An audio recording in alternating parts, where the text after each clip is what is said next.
வீட்டில் ஊசி இல்லைனாலும் சரிங்க, இல்லை ஏதாவது பெரிய பெரிய பூவெல்லாம் கோர்க்கணும், சின்ன ஊசி ஏதாவது வீட்டில் இருக்க பெரிய ஊசியாக வேணும்னாலும் இந்த மாதிரி டிப்ஸ் வந்து நீங்கள் யூஸ் பண்ணிக்கலாங்க. ரொம்ப ரொம்ப சூப்பரான ஒரு ஐடியாங்க இது. ஒரு கம்பி வந்து எடுத்துக்கோங்க, கொஞ்சம் நீளமான கம்பி.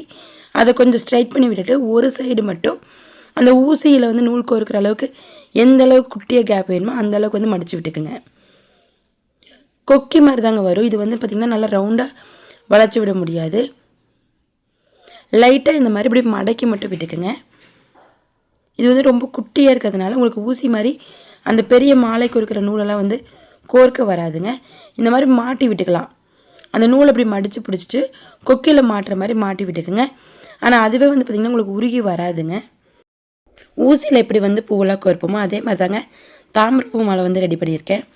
உள் பக்கமாக விட்டு இப்படி ஊசி மாதிரியே மேலே இழுக்கிறேன். நூல் வந்து பார்த்திங்கன்னா கோர்க்கலையே தவிர மாட்டி விட்டுருக்கோங்க. அதனால் நூலும் உருகி வராது.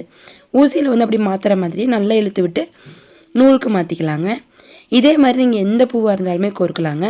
நான் இன்றைக்கி வந்து குட்டி குழந்தைக்கு தாமரைப்பூ மாலை கோர்த்துருக்கேன்.